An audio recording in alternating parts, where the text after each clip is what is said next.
This episode of the Helping Healing Humor podcast is brought to you by Lads to Leaders. Are you looking for something to help your kids learn to lead, both now and in the future? What if you could find something that offered year-round opportunities along with a yearly convention to help hone skills and learn to deal with competition in an encouraging and loving atmosphere? In 1968, Dr. Zorn began a program with 8 boys in hopes that they would learn to lead in their churches and communities. Now, 55 years later, there are 20,000 boys and girls each year that participate in activities that are true to the mission of Dr. Zorn's program. Lads to Leaders has trained over 250,000 young people and brings whole congregations together with competitive and non-competitive events, activities for people ages 3 to 103, and Bartimaeus events for special needs participants of all ages. The convention takes place in 10 cities of the U.S., as well as the countries of India, the Philippines, and Romania. The leaders of the future are trained in the present. So go to ladstoleaders.com to check out all the things this program has to offer. That's leaders.com. Welcome into the Helping Healing Humor podcast with Ben and Travis, brought to you by Liberté Ministries and TravisLovesHaiti.com. We are, man, even more excited. You know, every week I'm like, man, we're excited about who we've got today. And every week I'm like, I'm more excited this week. So it may be confusing, but either way, a lot of enthusiasm for what we're going to be talking about today. First off, Ben, how's it going, man? It is going great, and I'm super excited because I get to actually be in the room with the guest today, and so I'm just thankful that you guys have joined us. So we're gonna ask them a little bit more about who they are in a moment, but we'll throw it over to Will for just a second, who just happens to be on the other side of the wall from us. How you doing? I'm doing great. I'm super excited getting to prove that I love our guest more than both of you and what they do throughout this episode. So just, man, great stuff that you're going to hear today. And there's a lot of ways that you can help. So just excited to kind of push that information out to a lot of people and a lot of listeners that we have. Ben, tell us a little bit more about who's with us today. We do have Arvy Dupuy with us today from Liberté Ministries. And I've known Arvy for a long time. I knew your dad well at Petersville. One of the only people on the earth that I know can flawlessly write calligraphy with a marker board, on a marker board with a Sharpie or whatever those are called. He could probably write it with anything, but he is fantastic. I love Mr. Glenn, his dad, but Arvy's with us. Arvy's been a part of this ministry for a long time, I guess since the start of it. So we're gonna ask him a few questions about this ministry, and that's why we were arguing a little bit, because they asked, we've got TravisLovesHaiti.com, we've got the BenandTravis.com /Ben Loves Haiti, but then Will is the one who's actually been to Haiti. So we're trying to figure out who actually loves it more. But Arvy, tell us a little bit about, well, first of all, just how you doing? I'm doing great, man. It's a beautiful day. Glad to be with you guys. It is.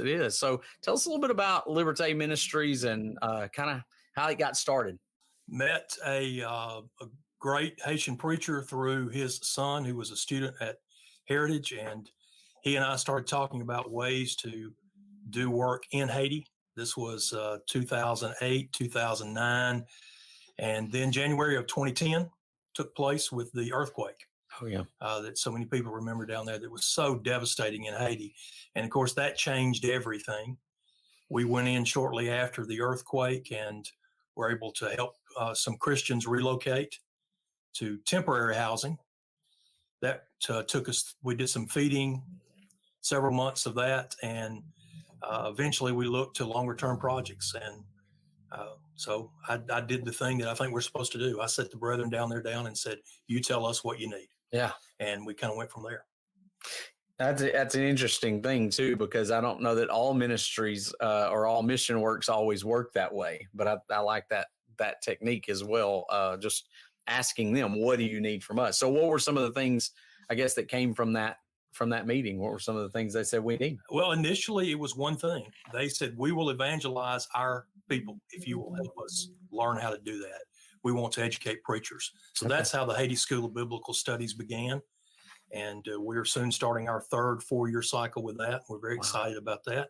It's a 4-year program with 40 classes in Bible And it's absolutely free to the students. Of course, they have to get there. That's their sweat equity to get there. And transportation's a big barrier down there. But the other thing we do for them, because we don't put any preachers on American support, we 2 years into their 4-year course, if they're doing well and they're recommended by their instructors, we'll help them go to vocational school for 2 years to help them get a job. That's cool.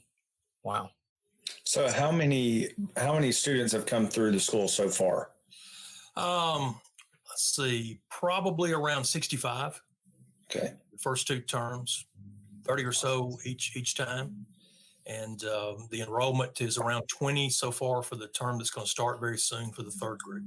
Oh, that's great. Is it all Haitians? All Haitians. Okay. Absolutely. And it's open to everyone. And so we allow people to come who are just inquiring about faith and about wanting to learn more about the Bible. But 99% of our people are members of the church and preachers. Now we have a few ladies every time that come, and so that's good. I know that y'all do a lot of work with the kids and with orphans. Tell us a little bit about that work. I know here at Highland Park, where Ben and I work, quarter cards have become a staple of what our church is doing and collecting. So tell us a little bit about the work that y'all do with the children there as well. Well, first of all, we have an orphanage now that we call Harry's Home, after our friend Harry Hames that we all know and love. And Harry and I just got back from the Dominican a couple of days ago on a great trip. But we had a team going in a few years ago, and one of the events that we had, one of the things scheduled, kind of went away. So we had a day down there. I had to find something for our team to do. And our friend Joe Holly told me about an orphanage at Lilyval. We went there and got involved, and initially with that, an orphanage that had been in place since the late 80s. Man and his wife ran it, wonderful Haitian people, wonderful Christians. His wife died in the earthquake, but he continued on with the work, and we were kind of just getting into working with him, and he just got sick and died suddenly. Wow. So his family had other plans for the land, which that's family decision, and that's okay. So that's how Harry's Home was born. And because of some really incredible people that God brought to us, we were able to buy land and build an orphanage fairly quickly. And we have 12 children there right now. Wow. We have another 7 children that are in foster type situations. We're doing some exploration in that area right now. It's going really well. So that's the big thing with the orphanage. And of course, we've got schools as well. Okay. So how many churches would you say are in Haiti that I guess that you guys are interacting with and we work with? Out with? Yeah, we work with 23 churches across Haiti, and they're in the process of planning 2 more. Wow. So it's pretty incredible because of just the chaos that they've lived in for the last few years with civil unrest, the assassination of their president. First sitting president in the Americas since John F. Kennedy to be assassinated. Wow. Just a lot of gang violence, and our brethren just, they push on, they continue, they find a way. And so not only are they surviving, but they're really thriving and planning. They've planted a couple of churches last year, and they are hoping to do 2 more this year. Wow. So it's constant. I mean, it sounds like there's a constant change. I mean, it's the way it should be, constant growth and constant change. On the Helping Healing Humor podcast, we talk about anxiety and stress and its impact on our everyday lives. We know that finances, including planning for retirement, is one of the leading causes of stress. It can be confusing and overwhelming. There are differing opinions on the best approach. It can be hard to know who to trust. For our retirement planning, Whitney and I trust Greg Howell of Howell Wealth Management at Northwestern Mutual. Greg is professional, knowledgeable, and accessible. He looks at the whole picture and thinks outside the box to create ways to help you reach your financial goals. Retirement planning can be especially challenging for ministers who do not have the benefit of a 401k, but Greg's expertise and creativity can get you on the right path and give you confidence for the future. Text him to schedule your free 15-minute consultation today at 931-638-1576. Be sure to tell him Ben and Travis sent you. Remember, That's Greg Howell of Howell Wealth Management at Northwestern Mutual, 931-638-1576. The Liberté Ministries question of the day. You mentioned sweat equity, and I love that phrase. That's a great phrase, and that's, I think some people are allergic to sweat equity these days, and depending on what day it is, I might be allergic to sweat equity. But I like that.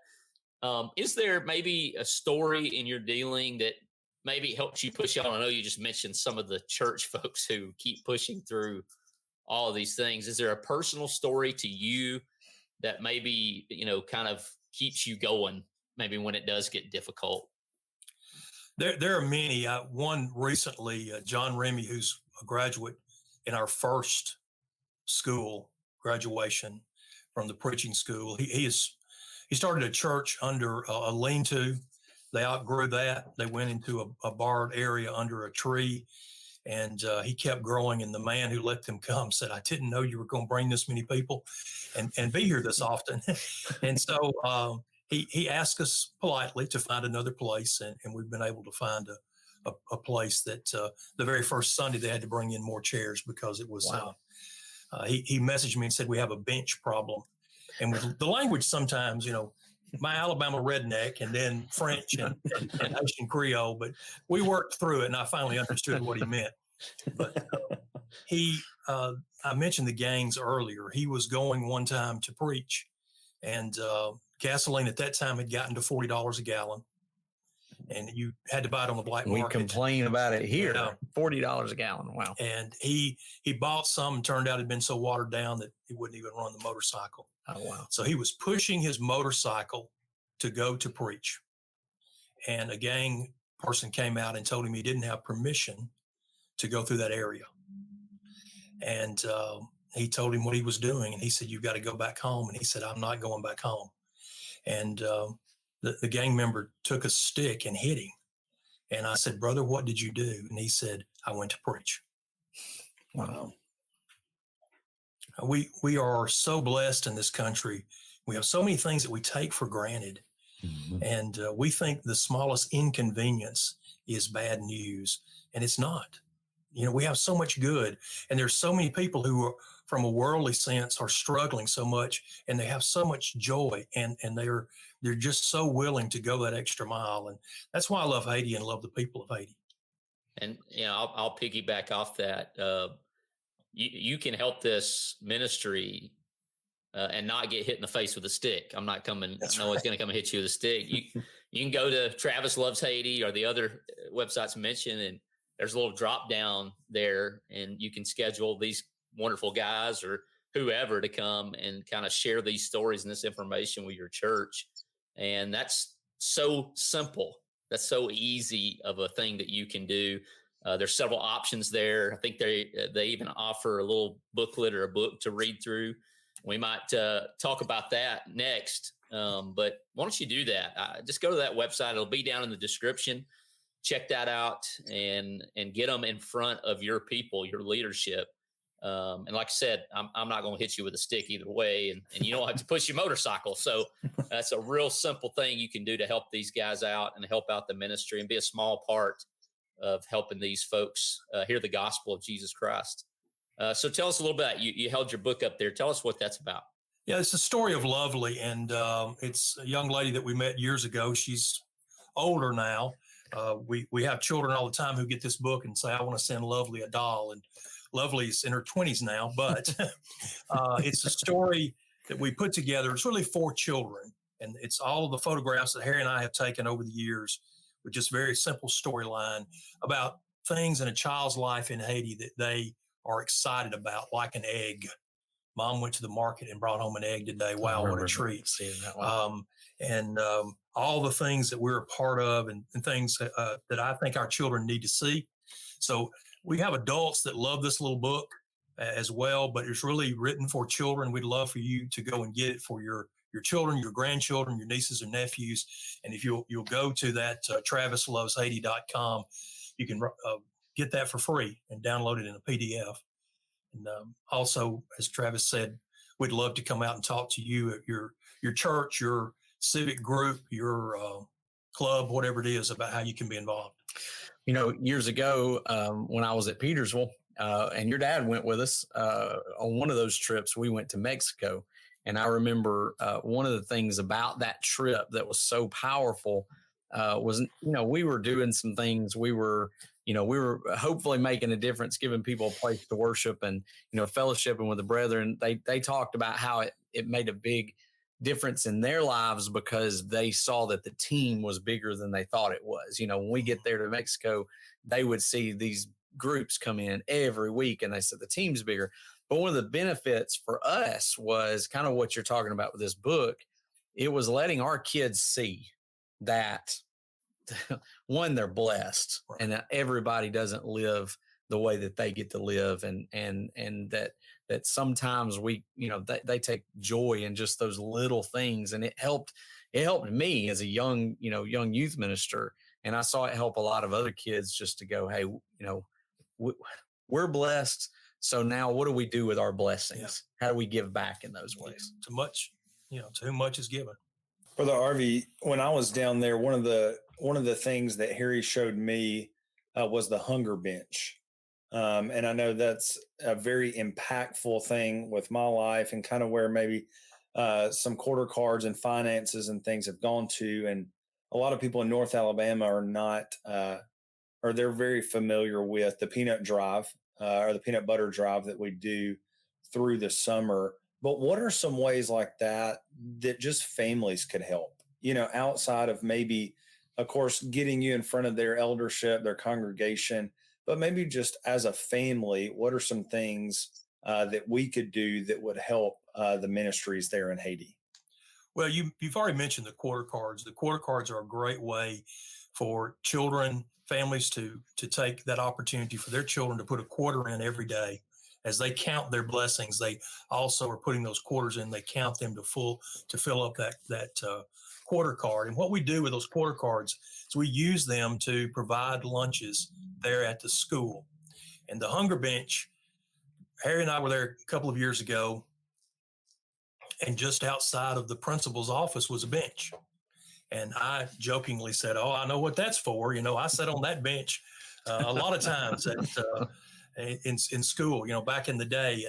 And the John Clabert, one of our guys, he said, "No, that's not what that's for." He said, "We have so many children that don't have food to eat, and we can't feed them every day. So if a child is acting like they're weak or hungry or tired, the teacher will ask them, how long has it been since you've had anything to eat? And if it's been at least 2 days, because they didn't have enough for everybody, had to be 2 days or more, they would send them to the hunger bench, and the principal or vice principal would get them a snack, something to drink, kind of get a little food in them, and send them back to the classroom. And we were standing there, Harry and I both were just weeping, and Harry said, "That won't do. We'll have to do something about that." And we have. So the hunger bench is no more. We do 100,000 meals a year at that school. We have 536 students at that particular school, and all of them get a meal every day that they come. So those quarter cards are a wonderful way. 50 cents is what a meal costs. So every time a child, young person, family puts 2 quarters in, they know that they're providing someone a meal for. And those quarter cards only are $10. Yes, it is what it is. So it's a quarter for 40 days. That's correct. I believe, and it ends up, and $10 will end up feeding them for about a month at school. So just a dynamite way to be a part of the work, and a very easy way, like Travis said, to get involved. The scriptures talk about there's not really anything new under the sun in regards to sin or life or whatever. And, the putting food in people's tummies and showing them how much you care, and that sweat equity goes a long way in the teaching of the gospel. We see it in the life of Jesus. He meets them where they're at. He provides a need, and that, opens the door. And I see that. We see that in our own country, places where, the gospel isn't really welcome, but you put a little food in somebody's tummy, or you send them home with a weekend sack full of food, and they're open to listen to what you have to say. And man, that's a heartbreaking story, but also a place where the light of God can shine. So I may have missed this, and if I did, you can cut it or whatever we need to do. But the school that you did that, or the Hunger Bench was at, was it a school that you guys started, or is that a school that was already in place there? That school was built by after the earthquake. Harry was involved in building that, and it's there at the Bonet Church of Christ. Okay. So it's used as classrooms as well for the Church of Christ when they meet. But there's a church building and then an elementary school. We keep calling it an elementary school. They're adding grades, and they're up to the 9th grade now, I believe. But anybody in the community can come. Anybody can come. School. Yes, they can. And we try to get them to pay something, again, to have some investment in that. And but we don't turn anybody away. And so they get a good education. We're top 10 in the entire district or state as far as the school and the test scores. So we're excited about that. We're always looking for ways to improve that. But one of the things that's really tough is as the children get older, there's fewer and fewer in the classrooms because the families will pull them out to do manual labor to help feed the family. So beginning as early as 3rd grade, we see the numbers begin to drop off. So what are the numbers in the school? Well, we have as I said, we have 536 right now in that one. When we have an additional elementary school up in the mountains, but the majority of the kids are kindergarten, 1st and 2nd, 3rd grade, and then the numbers go down from there. So I think in the highest grade we have right now, we have 13 children. So that tells you, but they do get Bible every day, and some of our graduates from the School of Biblical Studies do the instruction, so we know they're getting good Bible instruction, and we try to help all we can. That's awesome. Just a spot to our listeners here. Here's a place where we're helping to feed people, but it's not just feeding them physically. As what you say, they're getting Bible every day, and that's such a huge thing because religion. You may speak to this a little bit. When I was there, Harry spoke a lot about voodoo. That Christianity is not something that's just very rampant, and widely accepted as being a place. So here's a great opportunity to show people the love of Jesus, but also allow them to hear the gospel of Jesus as well. And I think there's been some conversions of even some leaders in the voodoo community. Absolutely. There's been 3 voodoo priests that have been converted, and numerous voodoo practitioners. In fact, just a few weeks ago, a 107-year-old lady was converted who had been a voodoo practitioner all of her life. Wow. And Travis, how do you get a 107-year-old lady to church? I don't know. You put her on a motorcycle if you're in Haiti. I have seen pictures of this. That's what I was going to say. Motorcycle, go pick her up, and you have to place her on the motorcycle, and they have to take her off the motorcycle. Man, that's awesome. And what you're describing sounds a lot like Acts chapter 2, where they were in the apostles' teaching every day. They ate meals together, and it's just as impactful now as it was then. Tremendous stories, lives being changed. Man, that's some amazing stuff. And I know you guys have recently. There's like you mentioned a few of the governmental obstacles, but what would you say are some obstacles to what you guys want to accomplish and what you want to do? What are some things that you guys run into? Well, the biggest thing right now is just the safety of the area. Going there is just not possible right now. It's been some time since we've been able to go, and our brethren are moving around to areas that are safe, but that has hindered even the School of Biblical Studies reopening. We typically open earlier, and we're getting started later this time because of that. So the issues down there with gangs and the instability in the government is a primary focus, and people see that on the news. That's got to get better. That's pretty significant. And then God's always provided. He's always faithful no matter what. So we trust him in that. And we trust him then when that's resolved that we can get back and engage and partner with our Haitian brethren down there to do the work that they believe needs to be done. And they are evangelistic. They're so evangelistic. I was going to say you can, have those obstacles for us, but they're still doing the work. Yes, they're still getting it done. So, awesome. The lady that was converted, the 107-year-old lady, I love her conversion story. And I asked John Remy, I said, "How did you get this study?" My wife, Debbie, Debbie, she's the one who actually wanted to know, how do you get a study with a 107-year-old person? So John Remy said, "Well, I was riding down the road on my motorcycle, and we have 3, soon to be 4 motorcycles that the guys just use all the time to do evangelistic work." And he said, "I saw her walking down the road with her bucket headed to the well to get water." Doesn't that sound biblical? Wow.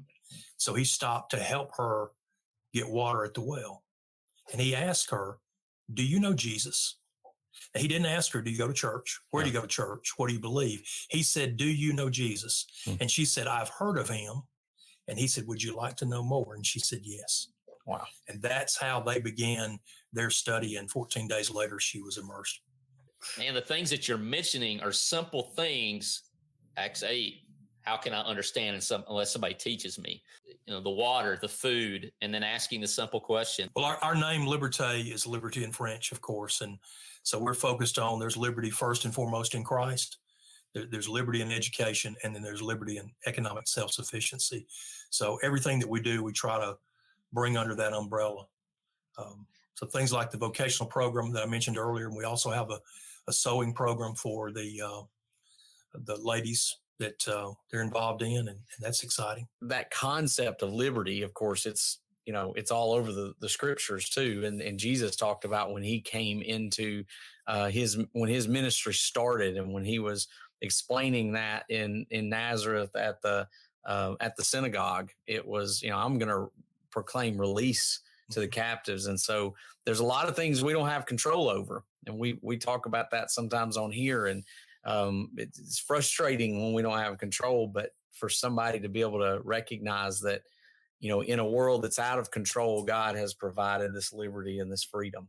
It's awesome. It's true. And it's pretty significant in Haiti, because Haiti's the first former slave nation to have freedom and liberty. So that their liberty, their freedom politically and personally is very, very important to them. It's very much ingrained in their culture. And so coming along to piggyback on that and say, we've got a freedom that's even better than that, really, really is helpful and powerful. So there's some other things that you guys do, other works or other things that you do among the people to encourage and help, besides some of the things that we've already talked about? We do preacher training workshops, vacation Bible schools. We take teams in when the situations allow, and we love for people to be involved in that. The kids absolutely love the vacation Bible school. We'll have 600 or 700 kids easily at a VBS, and it's really great to take people for the first time and have those ladies come up to the front, and we'll say, okay, all of the first and second graders come up here, and they'll have 75 in a classroom. What are all the ways that churches can help you guys out, or that individuals can help you guys out? We have a variety of ways. And I think the best thing is if people will just go to TravisLovesHaiti.com. If they want more information, put their name, contact information in there. Myself or Harry Hames will reach out to them, and we'll come to you, sit down with you, and explain all the ways that you can help. And you get to pick what works best for your family, for your congregation, if it's a mission committee or eldership, whatever it may be, or for, again, a civic group. We'd be happy to do that. Class, we'll be glad to come to a class talk. I like stories. See me. See, I'm a little bigger guy, so I'm riding down the road in the back of a truck one day, and we were going pretty slow, and slow enough to hear the chatter around. And if you're out in rural areas there where they don't see a lot of white people, the kids will point and say blanc, blanc, which is white, means white. Well, they were pointing and saying something, and I chuckled and said, I know what they're saying, blanc, blanc. And my translator in the back said, no, that's not what they're saying. And I said, well, tell me what they're saying. And he said, well, they're pointing at you saying rich man, rich man. And I said, oh, that's a misnomer. Everybody thinks that everybody in America is rich, and which we are. But, Right. you know, I was trying to do the typical thing. And he said, that's not what they're saying. He said, they're saying that anybody who would have that much food to eat must really be a rich man.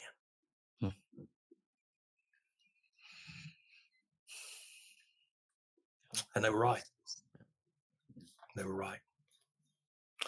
Yeah, that story from earlier with the hunger bench, that one's hard to get out of your mind when you go, you know, you got to get 2 days in before they can give you the snack. And it's just like, wow, I can't. Here it is, just 40 quarters. There's a quarter card for a month, you know, and you look at that. Sent in a stack to the churches. You can, like a church. Let us know, and we'll bring those to you or send those to you. And one other easy way that you can help out, and all the money that we get through Amazon Smile, Liberté Ministries is on Amazon Smile. And if you've already got a great charity, that's wonderful. But if you don't, please think about making Liberté Ministries your designated Amazon Smile charity. And every penny that we get from that goes to feeding children. Wow. It's incredible. And I know some of our listeners may not be as technological as others. So if you need help getting that information, please let us know. Ben, Travis, myself, we will get you in touch with these men, because I can't tell you enough how much I appreciate you, Brother Harvey, and all the work you've done that allowed me to go and experience what I experienced. But I mean, it's life-changing. And I would encourage anybody that has the opportunity to go when it is safe. We were able to sneak in there at a time that was good. And it's just incredible. And like you said, I've told Lindsay many a times, I said, man, the Haitian people are just special. They're special people. And you can't know it till you experience it. So I definitely challenge anybody to hop on board with these men and go be a part of what they're doing.